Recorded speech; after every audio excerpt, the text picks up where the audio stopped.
Call of Duty Online is being remastered in Unreal Engine 5 by a Chinese man. Don't ask me how I know. Just kidding, that's the whole reason I'm making this video. So recently a subscriber reached out to me on Twitter, letting me know that he was browsing Bilibili, which is the Chinese equivalent of YouTube, and he came across a playlist of videos from a guy who is rebuilding COD Online using Unreal Engine 5, documenting his progress along the way. And these videos have been fascinating to watch. He is recreating one of the coolest Call of Duty games from the ground up with an entirely different engine, but the game still looks very similar to the original. My biggest concern when seeing this footage is whether or not these assets are really being created from the ground up in Unreal Engine 5, or if it's borrowed assets from Call of Duty's engine. That kind of information is definitely unclear, and it's even more difficult to understand since all of the info regarding this remaster is in Chinese, so we'll have to take this at face value. But just keep in mind that projects like this are typically good to go so long as they're not profiting off of Call of Duty directly. Take Plutonium and X Labs as prime examples. Both are modded clients of older Call of Duty games, but they do not make any money or profits from these modded clients, allowing them to remain safe from Activision. On top of that as well, it doesn't seem like this modder is explicitly just borrowing or stealing assets from Call of Duty and leading us on to some kind of bogus project. I say this because as we dive deeper into this video,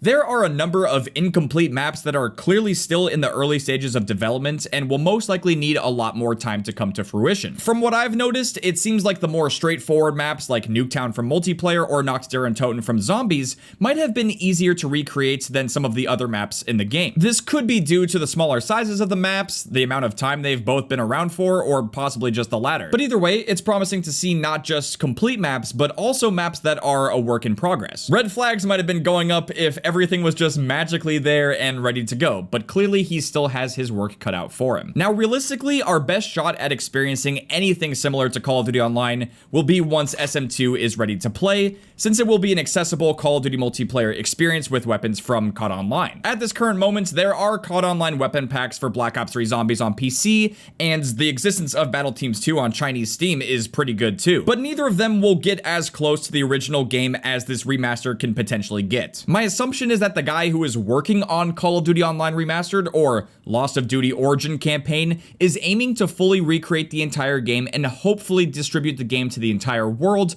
not just China, but I could be wrong about the scope of his work and his vision for the project. Maybe he just wants him and his Chinese COD companions competing collectively concurrently. Okay, I tried way too hard for alliteration there, but what I'm hoping will happen is that this guy from China will try his absolute best to bring one of the best Call of Duty games to the entire world this time around and do what Tencent and Activision Shanghai were not able to do, or at least didn't want to do. But in the meanwhile, I would highly recommend checking out the videos I've made on Battle Teams 2 after you watch this video, and if you're interested in trying to figure out how to get the game working, well, I can't really help you out there because the methods of getting access to the game can get a little dicey, but just know that the game is basically a COD Online clone, and you can experience very similar multiplayer and PvE aspects in the game, with really a full-fledged campaign being the only thing I could notice missing from Battle Teams 2. Another thing worth mentioning is that the only gun that has been showcased so far is the M4. I'm not exactly sure what the name of this variant is, but it's possibly the only gun that has been recreated so far,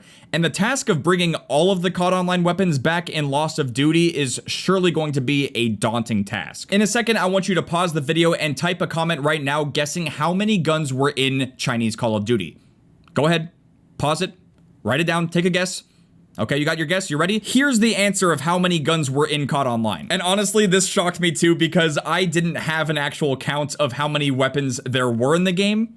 But after going to the Call of Duty Online wiki, turns out there were roughly 100 guns just in Call of Duty Online's multiplayer, and there were even more weapons available to use in zombies. So yeah, our Chinese friend is doing pretty good. 1 out of 100 ain't bad. Yeah, this might take a bit. Gotta say though, the inspect animation that he created here is definitely a nice attention to detail, but it will certainly extend the duration of how long this project will take if the modder isn't able to find an easy way to recreate the guns and their animations. I really do wish him the best of luck with this process. I've seen the videos that the SM2 team has created about their weapons and animations, and it seems like that type of work will numb your brain faster than devouring a 64-ounce slushie in 5 seconds. So GG. As far as it goes for updates and keeping up with this project, it will not be an easy task. I tried for hours and hours to create a Bilibili account, and I'm not taking a photo of myself with my ID so I can watch videos at 1080p 30 FPS, especially since I eventually figured out how to download them. But throughout this entire process, I did learn that they charge you to watch videos at 1080p 60 FPS and higher. So don't get any funny ideas, YouTube. We're watching you.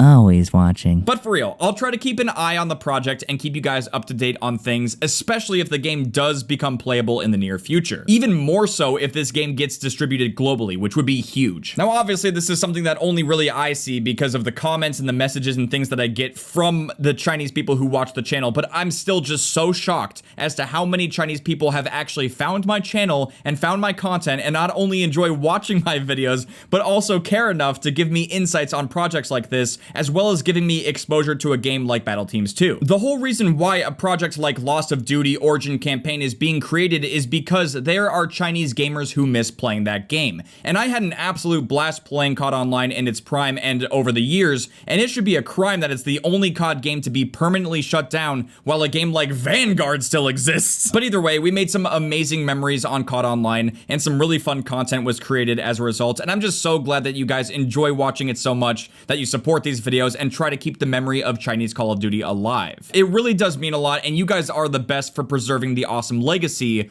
of Call of Duty Online. Also, I was diving a bit deeper and I found the description of the video, and it's translated from Chinese to English, so it's not going to be perfect, but this is what the creator of Lost of Duty Origin Campaign has to say. A perfect map transplantation process has been researched, but manual repair is too time consuming and the texture ball is rewritten to adapt to the texture process of the COD Online engine, and the effect is much better than the original. This content is continuously updated and will try to restore COD Online with some optimization, PvE gameplay as much as possible. Currently, the Zombie Siege mode is given priority. After the completion is sufficient, a tentative standalone bot/player build to house game body file will be issued. In the future, we will also try to restore some OL content that was deleted in the early years, such as re-engraving the mode of rescue at the end of the world. Also, I'd like to give a shout out to the guy. His account on Bilibili is Von Cyborg. I don't know how I'm just now realizing that into making this video, but hey, there you go. I was just trying to give you guys as much information about the project as possible. But with that being said, thank you guys very much for watching. I hope you guys enjoyed watching me cover this Call of Duty Online remaster project. It's truly insane to see some of the stuff that's coming out of Unreal Engine 5 as a result. So if you guys did enjoy this video and you're looking forward to playing Lost of Duty Origin Campaign once it's available to play, make sure to drop a like. I'll see you guys later. Outcome, Tango.